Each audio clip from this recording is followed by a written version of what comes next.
Welcome, bienvenidos. My name is Roxana, and this is Avitiva.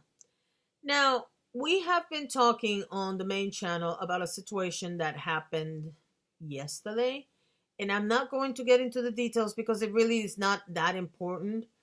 It opened a lot of wounds between different races in the people that concern themselves with social media, specifically on Twitter.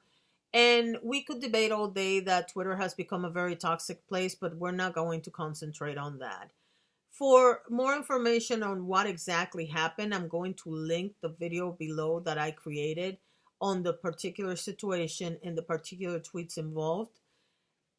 The only thing I'm going to tell you right now is that there's a beauty influencer by the name of Jackie Aina with a following of approximately 2.7 million subscribers who decided to make some very racist statements of her own. Now, we can debate all day if black people can be racist or not. I am going to start by saying that I believe that any person of any race can be racist, okay? It doesn't matter if you're white, black, Asian, Hispanic, everybody has the potential to be a racist. Because at the end of the day, racism is about hating the color of the skin of another person. And it also has to do with feeling superior, but it doesn't say you have to be economically superior. You could feel morally superior to another race. Whenever you call somebody's race the dirty little whatevers, yeah, you're being a racist. If you're a black person calling a white person a cracker, and yes, that is a racial term, you're being a racist.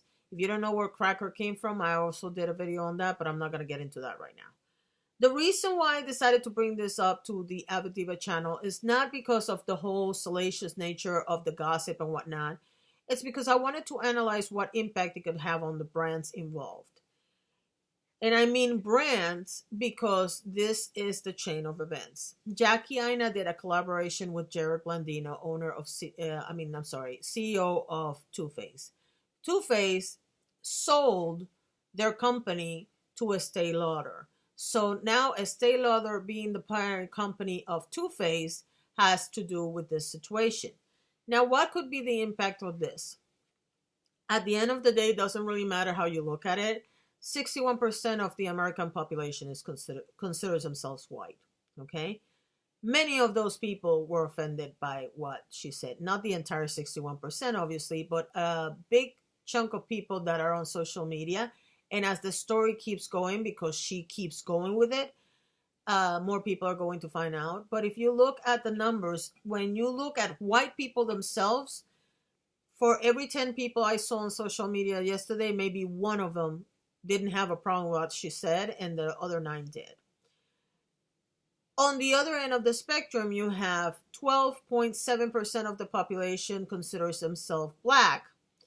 And the numbers, of course, kind of reverse, but not entirely. For every 10 people that I saw on Twitter last night, 3 out of 10 were not happy with what she said either. So the number is a little off. However, that leaves Hispanics. And Hispanics that I saw on social media yesterday were pretty much all thinking the same thing I was thinking. What the hell are you doing? Because that's what I was thinking. So how could this impact the brands? Let's start from the parent company to the bottom, because I think the biggest impact could be on Jackie herself. But let's be honest. Estee Lauder, I personally wrote a tweet, and I probably write a couple more tweets by the end of today, because the reality is that this is not the first instance where Too Faced this week was racially insensitive. If you haven't been involved in social media, just so you have a little understanding of the situation, earlier this week, Jared Blandino, CEO of Too Faced, had a picture of himself with his partner, because apparently his partner was having a birthday, and they had a cake where the writing was Rich Lives Matter, making a joke of Black Lives Matter. Now, one of the things that happened, of course, is that everybody started saying, well, why Jackie Aina hasn't said anything? And the reason why Jackie Aina specifically was brought up is not only because she has a collab with Jared Blandino, but also because she's very open about her involvement and her support to Black Lives Matter.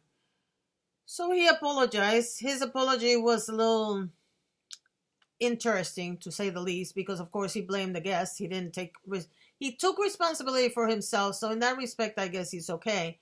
But he went ahead to explain that somebody had brought the cake and it was a joke, blah blah blah.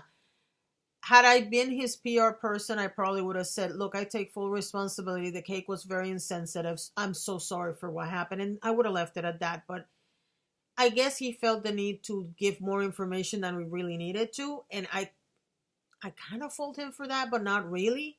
Because at the end of the day, he did say the words, I take full responsibility. And it was insensitive. But interestingly enough, Jackie Aina didn't say anything. So let's go back to Estee Lauder parent company. You have two instances where two of your people are being racially insensitive. And my problem with this is that if they're going to smack somebody for it, they probably smack Jared and they won't smack Jackie because, oh, you can't touch black people because they cannot be racist. Moving on to Too Faced. Now, I have made no secret of the fact that I don't support Too Faced anymore. It's not because, well, for one thing, their makeup is always the same. It doesn't matter if it smells like peanut butter or chocolate or whatever they're doing this year. Everything looks the same to me. So I don't really care.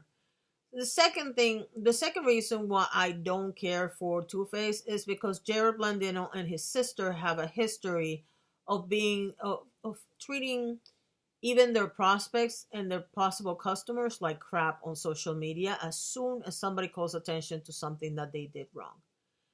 And I understand the knee-jerk reaction to tell somebody to F off when they come after you because it's your baby. And yes, we get very proprietary about our things or our businesses or whatever, or our brand.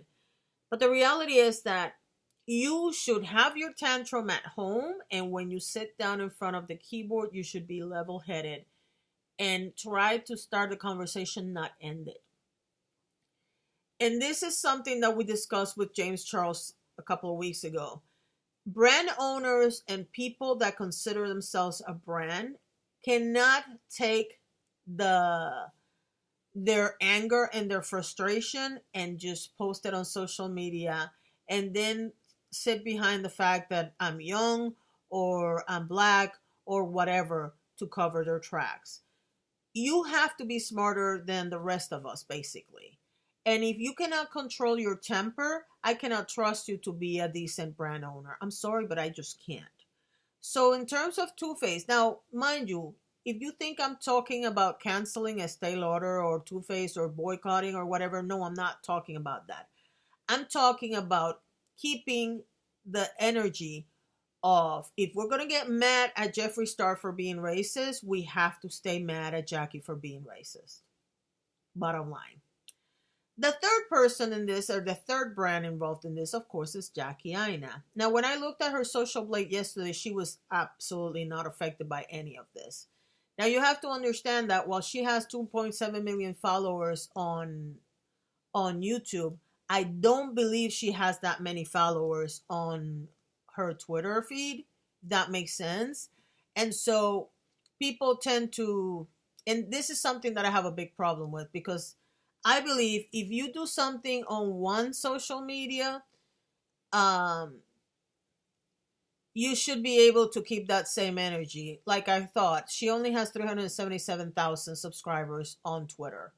So that's not even, that's a little over 15% of the amount of subscribers she has on YouTube. And the thing about it is that what I've seen on YouTube is really disheartening. Because not only did she make statements that she really shouldn't have made, blanket statements, generalizations, and then attacking those subscribers that she thinks are white because of the color of their skin.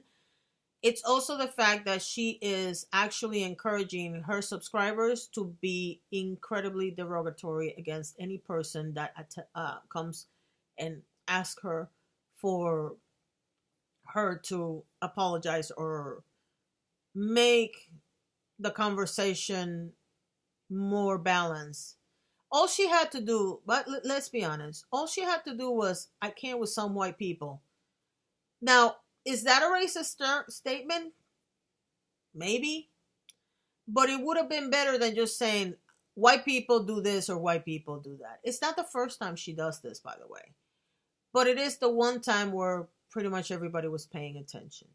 Now, I have to be honest with you. I'm wondering if there's a launch coming out and that's why she's doing this. Because usually, and I don't know why every single one of these influencers has to do this, but the big ones tend to have a scandal coming out like a month or so before they launch a new product or a new collaboration.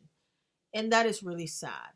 Now, unfortunately, people will keep buying because, like I just said, you know, when you only have 377,000 of your 2.7 subscribers, 2.7 million subscribers on Twitter, most of your subscribers will never know what you just did. I personally I have watched some of her videos. I don't watch all of them, but I don't like some. Here's the thing. I'm Hispanic, and I don't blame every little thing that happens to me on the fact that I'm a woman, Hispanic, or over 50. I just don't. And I tend to look at people who blame everything on whatever minority they are. If you're gay and everything is because you're gay, if you're Hispanic and everything happens to you because you're Hispanic, if you're black and everything that happens to you is because you're black, I side-eye you automatically. But when you're a brand, it doesn't matter what I think. It matters what many people think. And if you see a behavior where a lot of people are calling you out, it's irrelevant if they call you racist or not. If you really want some staying power in the industry, you need to pick your battles. And this is not one of them. Now, if I was in the PR department of either Estee Lauder, Too Faced, or Jackie Inez, this statement would have been gone away a long time ago. But she's doubling down on it. Jera's picture would have never made it to social media. And Estee Lauder would have made a statement already. None of these things happen.